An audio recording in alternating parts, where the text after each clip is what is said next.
Trae Young era in Atlanta is over as they shipped him off to the Wizards for CJ McCollum and Kispert. And the question arises, why were they willing to trade their franchise player right in the middle of his prime? And not even get a first-round pick back?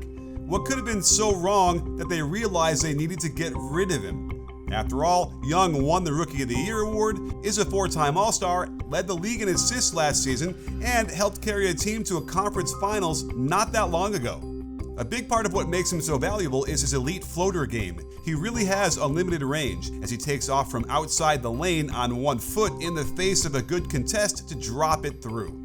And he can get it off whenever he needs to using his full 2 steps after the gather or just by gathering on the foot he's jumping off of to beat the defender to the spot. And he can vary his footwork to mess up defenders with another long floater off of 2 feet before the defender can even react. And he's got every angle as well, plus a soft touch off the glass as he once again goes off 2 feet from the 45. Where it gets fun is how tricky he can be manipulating the ball. He loves this Rondo-inspired move where he fakes the behind-the-back pass, which then serves as momentum to get it up and out over the defender for a 2-footed deep floater. Here it is again, and while the pass wasn't even there, it can serve to freeze the defender in front of him just enough to allow a few inches of daylight to drop it in.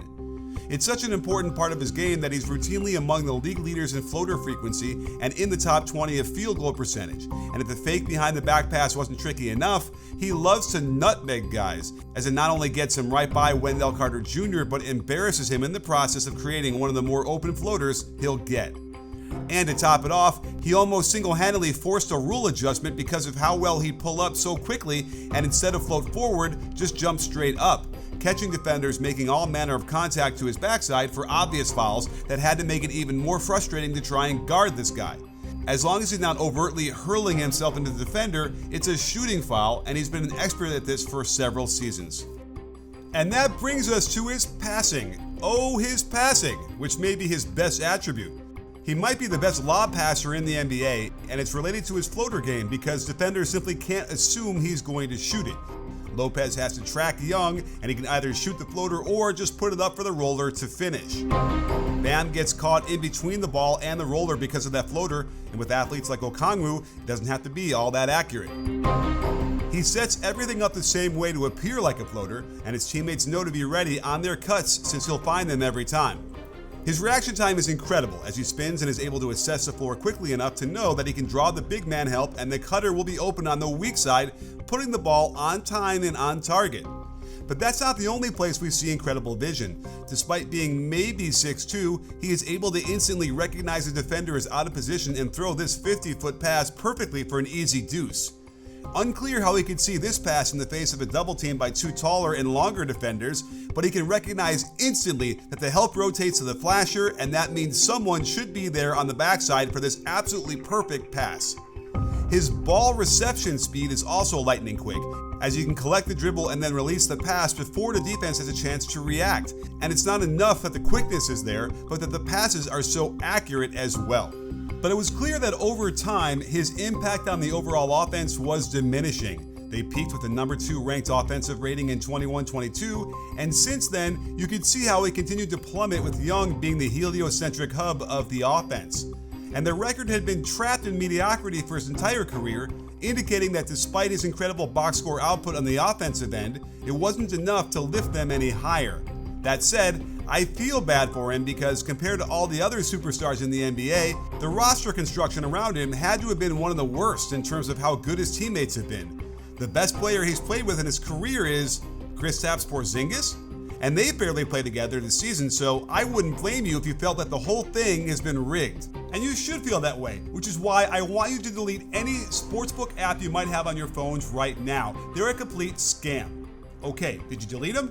Because now I want you to download Polymarket. They're the world's largest prediction market where you can use the knowledge you get from my videos to make informed decisions in real time on any game in any state. Polymarket makes it easy by displaying the odds and percentage, and you just pick a team to win. You don't get locked out like sportsbooks do, which means you can cash out of a position at any time during the game, or get in on the action after the game already started. Remember when the Hawks fell behind by 20 points in the 4th against the Suns?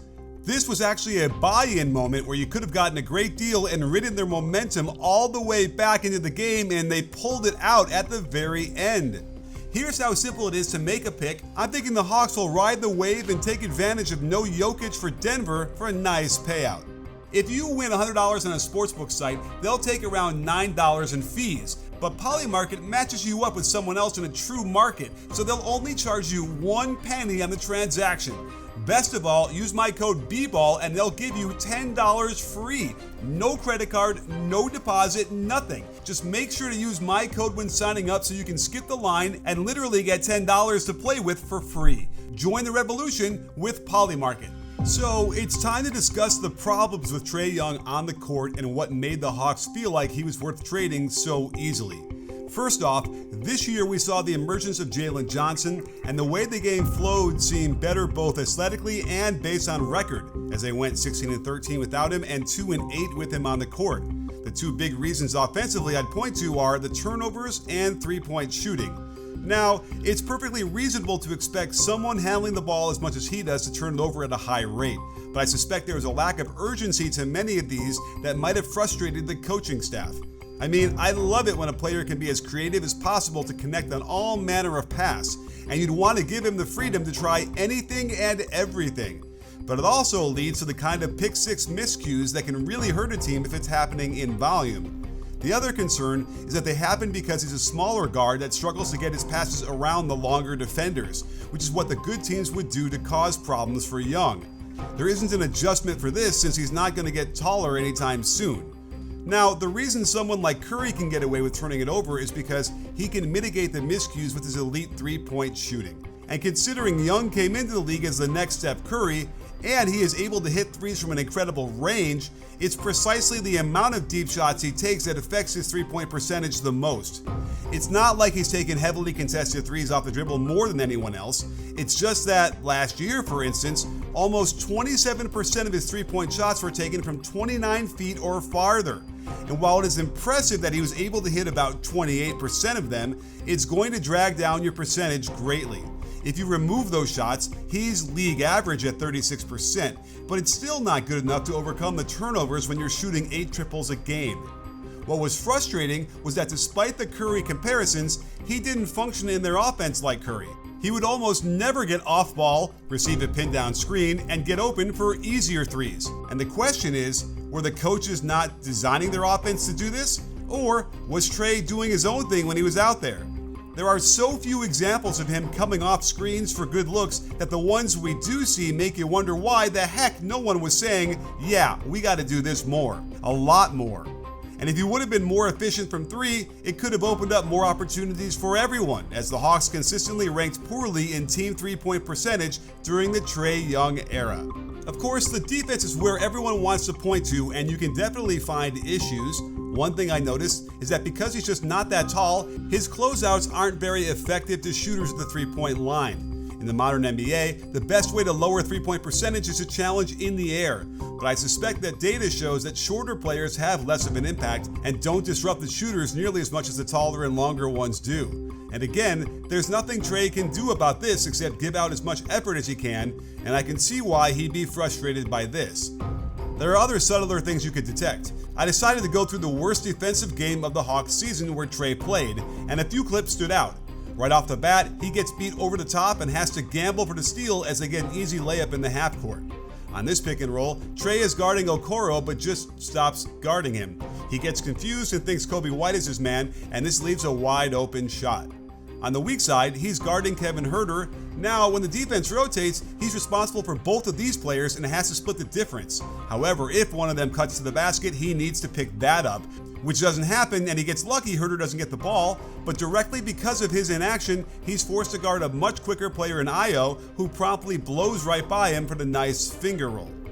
On that weak side again, he completely loses his man along the baseline, which causes a full X out once it's skipped, and there's another ineffectual closeout to a three-point shooter. Teams will always look to isolate on him, and everyone gets burned multiple times a game these days, but this was probably a little too easy and quick, as the help has no time to react and rotate. So they attack him in the pick and roll, and ideally, once Daniels comes over to double and the ball gets passed, it would be Trae who needs to sprint to the weak side and balance the floor. Instead, he remains in place, leaving Johnson to deal with two players. And then, when it swings back, This should have been Trae's closeout to Giddey, who gets a wide open look to increase their late lead.